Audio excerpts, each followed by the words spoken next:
অনুভূতি শব্দকথায় আপনাদের স্বাগতম। নেশাক্ত প্রহর পর্ব ২২। মিহির ঈদের কথা শুনে চোখ বড় বড় করে তাকালো। ওর রাগ যেন মুহূর্তের মধ্যে সপ্তম আকাশে চড়ে বসল। ঋষভ ইয়াশফাকে দু চোখে সহ্যই করতে পারে না। ও নাকি হঠাৎ করে মেয়েটাকে চুমু খেতে যাবে? অসম্ভব।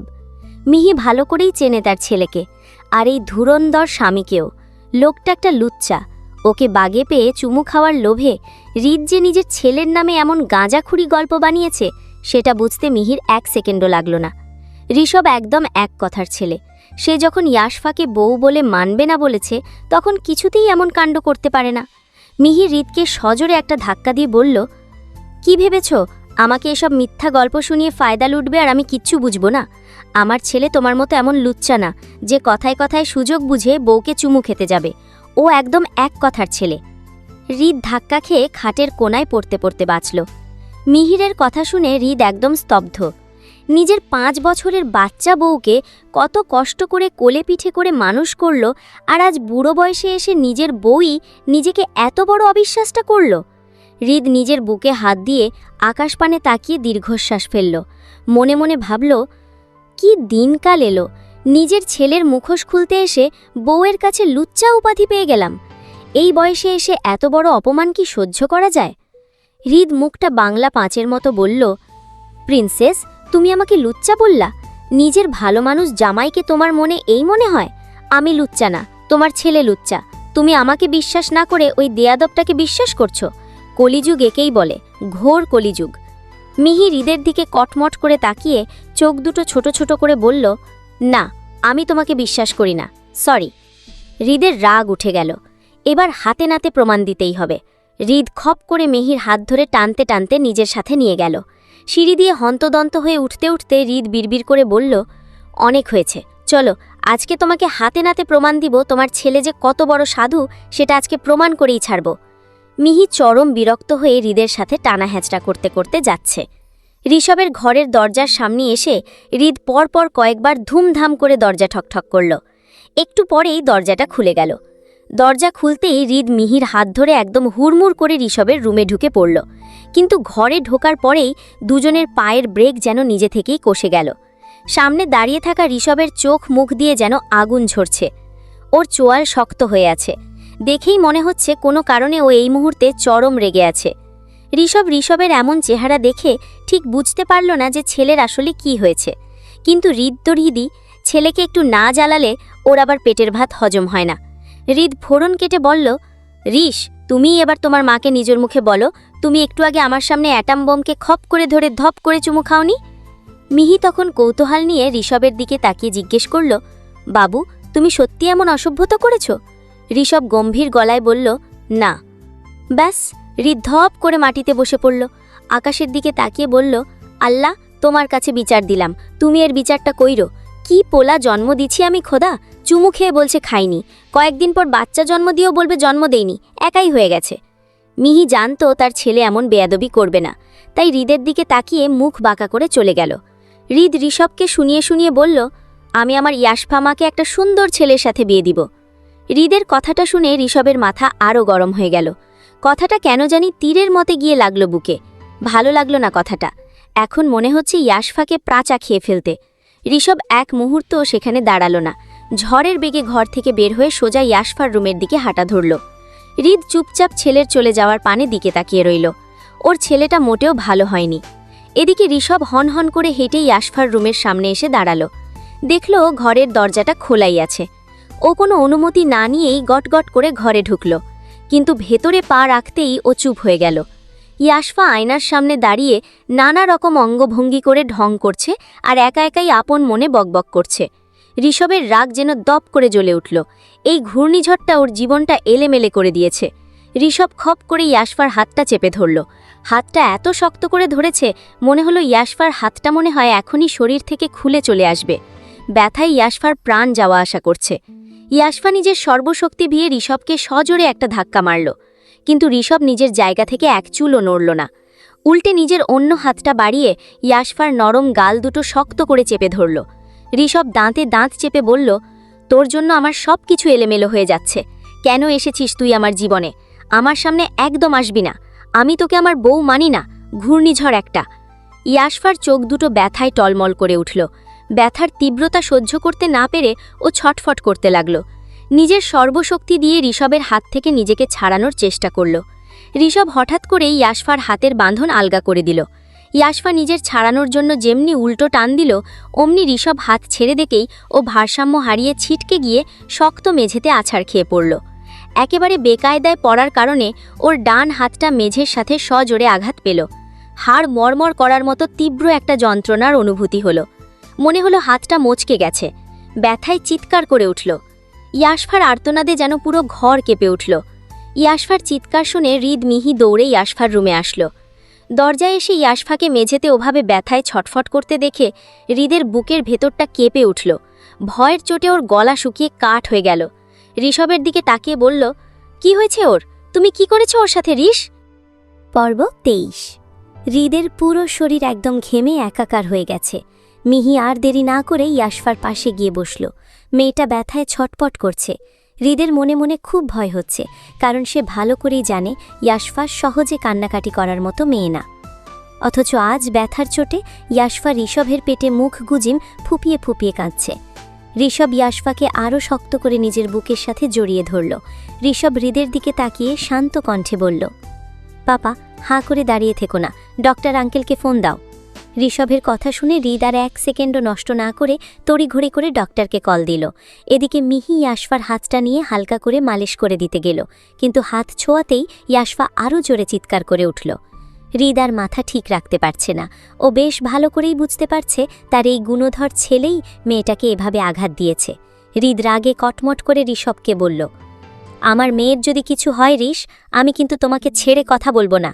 হৃদ রায়ন চৌধুরী যেমন ভালো করে কথা বলতে জানে, তেমন আবার কলিজা টেনে ছিঁড়েও ফেলতে জানে। আমি কোনো ছেলে মেয়ে দেখব না। অনেক সুযোগ দিয়েছি, আর না, মাইন্ড ইট। ঋষভ হাত মুষ্টিবদ্ধ করে নিল, কোনো কথা বলল না। পরিস্থিতি খারাপ দেখে মিহি চিৎকার করে তিথি, রুহি, রাহা, মুগ্ধকে ডাকল। মিহির গলার আওয়াজ পেয়ে রুমের মধ্যে সবাই হুড়মুড় করে ছুটে আসলো। রাহা, তিথি, রুহি আর মুগ্ধ। মুগ্ধ রুমে ঢুকেই এক ছুটে এসে ইয়াশফার পাশে বসে পড়ল। মুগ্ধর সাথে ইয়াশফার সম্পর্কটা বেশ ভালোই ছিল, যদিও তারা খুব একটা কথা বলতো না, কিন্তু মুগ্ধকে ইয়াশফার এত কাছে বসতে দেখে ঋষভের কেমন যেন লাগল। ও এক টানে ইয়াশফাকে নিজের সাথে আরও জড়িয়ে নিল। মুগ্ধর দিক থেকে ঘুরিয়ে অন্যদিকে মুখ করে দিল। ইয়াশফা তখনও ব্যথায় এক টানা গোঙাচ্ছে। সবার মুখেই চিন্তার ছাপ। পরিবারে যেন একের পর এক বিপদ লেগেই আছে, কোথাও কোনো শান্তি নেই। এর মধ্যেই ডক্টর রুমে এসে ঢুকলেন। ডক্টর ইয়াশফার পাশে গিয়ে বসলেন। তিনি বেশ সাবধানে ইয়াশফার হাতটা নিজের হাতে তুলে নিলেন। এরপর মোচকানো জায়গাটা বোঝার জন্য যেই না একটু চাপ দিলেন, অমনি ইয়াশফা ব্যথার চোটে জোরে একটা চিৎকার দিল। ইয়াশফার চিৎকার শুনে ঋষভের মাথা গরম হয়ে গেল। ও নিজের ওপর নিয়ন্ত্রণ হারিয়ে ডক্টরকে এক প্রকার ধমক দিয়েই বলে উঠল, আস্তে ধরুন, দেখছেন না ও ব্যথা পাচ্ছে। ঋষভের অমন ধমক শুনে ডক্টর একটু ভরকে গেলেন। তিনি চশমাটা নাকের ওপর ঠিক করে নিয়ে ঋষভের দিকে তাকালেন। তারপর বেশ সাবধানে আর নরম হাতে ইয়াশফার হাতটা আবার পরীক্ষা করলেন। বেশ কিছুক্ষণ দেখার পর ডক্টর হৃদ আর মিহির দিকে ঘুরে দাঁড়ালেন। ডক্টর বললেন, ভয়ের কিছু নেই, হাড় ভাঙেনি, আসলে হুট করে টান লাগায় রগে প্রচণ্ড চোট লেগেছে, হাতটা বেশ ভালো রকম মুচকে গেছে।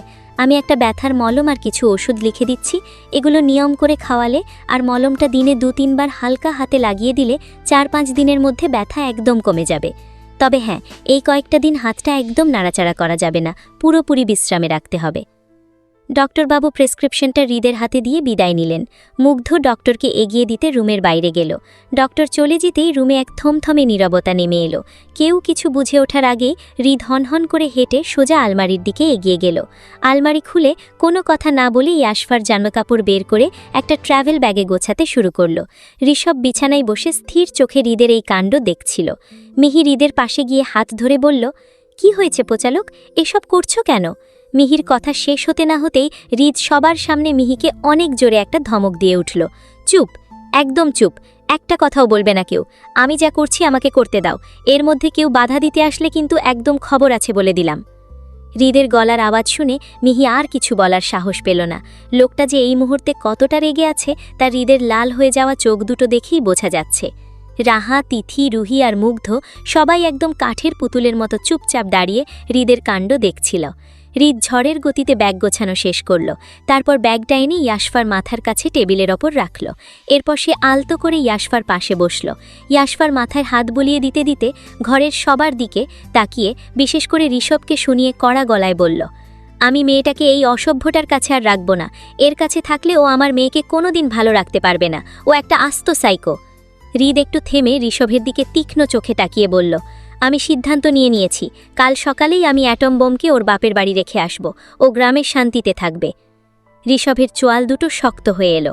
ঋষভ কোনো কথা না বলে ধূপধাপ পা ফেলে ঘর থেকে বের হয়ে গেল। যাওয়ার আগে দরজার পাশের টেবিলটা এক ধাক্কায় ফেলে দিল। টেবিল পড়ার বিকট শব্দে ঘরের সবাই চমকে উঠল। মিহি আর স্থির থাকতে পারল না। ঋষভের পেছন পেছন ওর ঘরের দিকে দৌড় দিল। ঋষভ নিজের রুমে ঢুকেই মুখের ওপর দরজাটা ঠাস করে লাগিয়ে ভেতর থেকে লক করে দিল। রুমের ভেতর থেকে একের পর এক জিনিসপত্র ভাঙার শব্দ আসছে। ঋষভের ভাঙচুর করা অবশ্য বাড়ির মানুষের কাছে নতুন নয়। হৃদও রাগে ফুঁসতে ফুঁসতে ওর দরজার সামনে আসলো। একটা আস্ত বেয়াদব ছিলে জন্ম দিয়েছে। হৃদ কড়া গলায় বলল, ঋষ, দরজা খোলো, এই ভাঙচুর বন্ধ করো। কে শোনে কার কথা? রুমের ভেতর থেকে তখনও ধুমধাম করে জিনিসপত্র আছাড় মারার আওয়াজ আসছে। এইদিকে এই ভাঙচুরের শব্দে ইয়াশফার ঘুমটা ভেঙে গেল। এমনিতেই মোচকানো হাতের ব্যথায় ওর জান বের হয়ে যাচ্ছে, তার উপর এত শোরগোল আর নিতে পারছে না। ইয়াশফা দুই হাত দিয়ে নিজের কান দুটো চেপে ধরে রাখল। রুহি ওর এই অবস্থা দেখেই ইয়াশফার পাশে এসে বসল, আলতো করে ওর মাথায় হাত বুলিয়ে দিল। ওদিকে ঋষভের থামার কোনো নামগন্ধ নেই। ঘরের মধ্যে তাণ্ডব শুরু করে দিয়েছে। মিহি জোরে জোরে দরজায় চাপড়াতে লাগল, বাবু, বাহিরে বের হ, দেখ মেয়েটা কিন্তু অনেক অসুস্থ, ওর অনেক কষ্ট হচ্ছে। ঋষভের কান পর্যন্ত তখন কোনো কথাই পৌঁছচ্ছিল না। ছেলের এমন জেদ দেখে হৃদ এবার মারাত্মক রেগে গেল। মামার বাড়ির আবদার নাকি? ও যা বলবে তাই হবে? হৃদ কড়া গলায় বলল, না, কালকে ইয়াশফা গ্রামে যাবেই। ঋষভের কথা শুনে ঋষভের মাথা গরম হয়ে গেল। এক ঝটকায় ইয়াশফাকে কোলে তুলে নিল, তারপর ঘরের ভেতর ঢুকে সবার মুখের ওপর দরজাটা ঠাস করে লাগিয়ে দিল।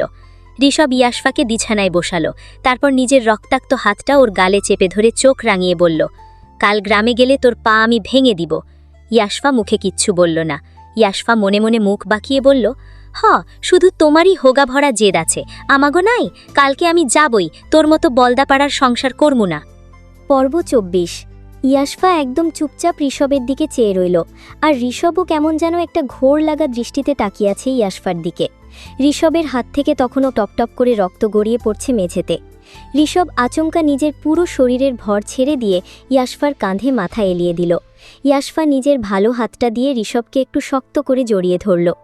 বেশ কিছুক্ষণ এভাবেই কেটে গেল। ঘরের ভেতর একদম পিনপিনে নীরবতা। ইয়াশফা খেয়াল করল ঋষভের কোনো সাড়া শব্দ নেই। ও আস্তে করে ডাকল, এই বলদাপাড়া, কিন্তু কোনো উত্তর এলো না। ঋষভ ক্লান্তিতে ওখানেই ঘুমিয়ে পড়েছে। ইয়াশফা নিজের মচকানো হাতটা সামলে অনেক কষ্টে ঋষভকে টেনে টুনে বিছানায় শুইয়ে দিল। এরপর গুটি গুটি পায়ে গিয়ে ঘরের দরজাটা খুলে দিল। দরজার বাইরে সবাই তখনও ওভাবেই দাঁড়িয়েছিল। দরজা খুলতেই মিহি তড়িঘড়ি করে রুমে ঢুকে দেখল ঋষভ গভীর ঘুমে আচ্ছন্ন। ও গিয়ে ঋষভের মাথার কাছে বসল। ওদিকে ইয়াশফা এক হাত দিয়েই ঘরের মেঝেতে ছড়িয়ে থাকা কাঁচের টুকরোগুলো আস্তে আস্তে পরিষ্কার করতে শুরু করল। মিহি সেটা দেখে ইয়াশফার দিকে তাকিয়ে নরম গলায় বলল, তুমি এসব করতে যেও না মা, এক হাত তো এমনিতেই মচকে আছে, অন্য হাতে আবার কাঁচ ফুটে যাবে, এসব করার দরকার নেই, তুমি নিজের ঘরে গিয়ে একটু রেস্ট নাও। মিহির কথা শুনেই ইয়াশফা আর কথা বাড়াল না, চুপচাপ নিজের ঘরের দিকে চলে গেল। যাবার আগে মিহিকে বলল, ওনার হাত থেকে রক্ত পড়ছে কিন্তু, একটু দেখবেন। মিহি মাথা নাড়িয়ে আচ্ছা বলল। পরের দিন সকালবেলা ইয়াশফা খাবার টেবিলে বসে আছে। ওর ঠিক পাশেই বসে শুভ্র মনের সুখে গপগপ করে সকালের নাশতা খাচ্ছে। হৃদ ড্রয়িং রুম থেকে হেঁটে এসে ইয়াশফার সামনে দাঁড়ালো। ইয়াশফাকে উদ্দেশ্য করে বলল, তাড়াতাড়ি খেয়ে রেডি হয়ে নাও, আমরা একটু বাইরে বেরোবো। ইয়াশফা মুখ ভর্তি খাবার নিয়ে একটু অবাক হয়ে জিজ্ঞেস করল, কোথায় যাব বাবা? হৃদ একদম গম্ভীর মুখে জবাব দিল, গ্রামে, ওখানে গিয়ে কয়েকটা দিন থেকে এসো, দেখবা তোমার মনটা ভালো হয়ে যাবে। হৃদের কথা শুনে মিহি রান্নাঘর থেকে এক প্রকার তেড়ে এলো। সে হৃদের সামনে এসে কোমরে হাত দিয়ে রেগে বলল, তুমি কি একদম পাগল হয়ে গেছো নাকি? কালকে রাতে ছেলেটা চোখের সামনে কি কাণ্ডটা করলো সেটা দেখলে না? এখন যদি তুমি আবার ইয়াশফাকে জোর করে গ্রামে পাঠাতে যাও, ঋষ কিন্তু এবার আরও বড় কোনো অঘটন ঘটিয়ে বসবে। আমি এসব অশান্তি আর সহ্য করতে পারছি না, আমাকে একটু শান্তি দাও, আমি খুব ক্লান্ত। হৃদ কড়া গলায় মিহিকে ধমকে উঠে বলল, করলে করুক, ওর কথায় যে দুনিয়া চলবে নাকি? আমি অ্যাটম বোম কিছুতেই ওর মতো বেয়াদবের কাছে রাখব না, ব্যাস। কথাটা বলেই হৃদ ইয়াশফার হাত ধরে সোজা গাড়ির দিকে রওনা দিল। ইয়াশফাও আর কোনো কথা না বলে হৃদের পেছন পেছন বাধ্য মেয়ের মতো চলে গেল। ওদিকে মিহি হৃদ আর ইয়াশফার চলে যাওয়ার পথের দিকে তাকিয়ে একটা বড় সড়ো দীর্ঘশ্বাস ফেলল। হৃদ ইয়াশফাকে নিয়ে গ্রামে পৌঁছল। সারাটা রাস্তায় ইয়াশফা একটা কথাও বলেনি, শুধু চুপচাপ জানলার বাইরে তাকিয়েছিল। কিন্তু গ্রামে ঢুকতেই ইয়াশফার মলিন মুখে একটুকু মিষ্টি হাসি ফুটে উঠল। ওর এই ধামটা সত্যি ভীষণ সুন্দর, পাকা ধানের গন্ধ আর পাখিদের কিচিরমিচির। শহরের ওই চার দেয়ালে বন্দি দশা থেকে মুক্ত হয়ে এখানে আসতেই ওর মনটা যেন এক নিমেষে জড়িয়ে গেল। ইয়াশফা হৃদের দিকে তাকিয়ে আবদারের সুরে বলল, বাবা, গাড়িটা কি এখানে একটু দাঁড় করাবেন? আমি বাকি পথটুকু একটু হেঁটে হেঁটে যেতে চাই। হৃদ ইয়াশফার মনের অবস্থাটা বুঝতে পারলেন। ও মুচকি হেসে গাড়িটা দাঁড় করিয়ে বলল, আচ্ছা যাও মা, তুমি এগো, আমি গাড়িটা পার্ক করে আসছি। গাড়ির দরজা খুলতেই ইয়াশফা এক প্রকার দৌড় দিল। ইয়াশফাকে দেখার সাথে সাথেই ঝোপের আড়াল থেকে ওর প্রিয় ছোট হরিণছানা কিশমিশ লাফাতে লাফাতে ছুটে এসে ওর গায়ের ওপর চড়ে বসল। ইয়াশফা হরিণকে কিশমিশ বলেই ডাকে। সাথে সাথে কোত্থেকে যেন হুটোপুটি খেতে খেতে সাদা পশমের বিড়াল ম্যাও ম্যাও ছুটে এসে ইয়াশফার পায়ে গা ঘষতে লাগল। ঠিক তখনই পাশের চালতা গাছের ডাল থেকে একটা সবুজ টিয়া পাখি উড়ে এসে বসল ইয়াশফার মচকানো হাতের ওপর। ইয়াশফা ওই টিয়াটার নাম রেখেছে পিপাই। এতদিন পর নিজের এই অবুজ বন্ধুদের কাছে পেয়ে ইয়াশফার চোখ দুটো আনন্দে ছলছল করে উঠল। ওরা যার যার নিজের ভাষায় ইয়াশফাকে ডাকছে, আর ইয়াশফাও ওদের ডাকে সাড়া দিচ্ছে। মনে হচ্ছে যেন কত জনমের চেনা বন্ধু ওরা। ঘর থেকে তেড়ে বেরিয়ে এলেন ইয়াশফার মা। মহিলার মুখ দেখেই বোঝা যাচ্ছে ইয়াশফাকে হুট করে এভাবে ফিরে আসতে দেখে তিনি বিন্দুমাত্র খুশি হননি। তিনি ইয়াশফার দিকে কটমট করে তাকিয়ে কর্কশ গলায় বললেন, কিরে, তুই এখানে কেন? ইয়াশফা ওনার কথার কোনো উত্তর দিল না। ও তখনও ব্যস্ত নিজের বন্ধুদের আদর করতে। উনি হনহন করে এগিয়ে এসে ইয়াশফার সেই মচকানো হাতটাই খপ করে চেপে ধরলেন। ব্যথার চোটে ইয়াশফা একটা আকাশ ফাটানো চিৎকার দিয়ে উঠল। মহিলা তাতেও থামলেন না। কিরে, কথা কি কানে যাচ্ছে না তোর? এই অসময়ে এখানে এসেছিস কেন? শ্বশুরবাড়ি থেকে লাথি মেরে তাড়িয়ে দিয়েছে, এখন আবার আমাদের ঘাড়ে এসে চাপতে এসেছিস, তাই তো? ইয়াশফা একটা মুচকি হাসল। ও জানতো এখানে আসলে ওকে এই কথাই শুনতে হবে। মহিলা ওর হাসির দিকে তাকিয়ে আবার মুখ বাঁকিয়ে বললেন, জানতাম তো আমি, তোর মতো অলক্ষীর কপালে আর ঘর সংসার হবে না। ঠিক তখনই হৃদ সেখানে হাজির হলো। হৃদকে দেখেই ইয়াশফার মা চুপ হয়ে গেল। তাড়াহুড়ো করে ঘর থেকে একটা প্লাস্টিকের চেয়ার এনে উঠোনে পাতলেন। আঁচল দিয়ে চেয়ারটা মুছতে মুছতে একগাল হেসে বললেন, আরে ভাই আসুন, বসুন এখানে। হৃদ ঠান্ডা গলায় বলল, না ঠিক আছে, বসতে হবে না। হৃদ গাড়ি থেকে নামানো কয়েক কেজি মিষ্টি, ফলমূল, ইয়াশফার প্রেসক্রিপশনের কিছু মেডিসিন আর ওর পছন্দের এক গাদা চিপস চকলেট মহিলার হাতে বাড়িয়ে দিল। এত সব জিনিসপত্র দেখেই ইয়াশফার মায়ের চোখ তো চড়ক গাছ। লাজুক হাসি টেনে বললেন, এসব আবার কেন আনতে গেলেন? এসবের কোনো দরকার ছিল না। আপনি দয়া করে একটু বসুন, আমি আপনার জন্য একটু জলখাবারের ব্যবস্থা করি। হৃদ ভারী গলায় বলল, আজকে বসবো না, আমার একটু জরুরি কাজ আছে, এখনই বেরোতে হবে। তবে যাওয়ার আগে কিছু কথা বলছি, একদম মন দিয়ে শুনুন। আমি আজকে এখানে আমার বাড়ির বৌমাকে রাখতে আসিনি, আমি এসেছি আমার সন্তানকে রাখতে, আমার অ্যাটম বোমকে রাখতে। ও কিছুদিন এখানে থাকবে, তারপর আমি এসে ওকে নিয়ে যাব। হৃদ একটু থামল। ইয়াশফার মচকানো হাতটার দিকে একবার দেখে মহিলার চোখে চোখ রেখে আবার বলল, ওর ডান হাতটা মচকে গেছে, প্রচণ্ড ব্যথা। ওকে ঘরের একটা ছোট কাজও করতে দেবেন না, সময় মতো এই মেডিসিনগুলো খাইয়ে দেবেন, আর এই টাকাগুলো নিজের কাছে রাখুন। কথাটা শেষ করেই হৃদ পকেট থেকে একটা মোটা টাকার বান্ডেল বের করে মহিলার হাতে গুজে দিল। হৃদ ওনার দিকে তাকিয়ে কড়া সুরে বলল, ওর যেন এখানে কোনো অসুবিধা না হয়। আমি আমার মেয়েকে আজকে যেমন রেখে যাচ্ছি, এসে যেন ঠিক তেমনই পাই, এক চুল যেন এদিক ওদিক না হয়।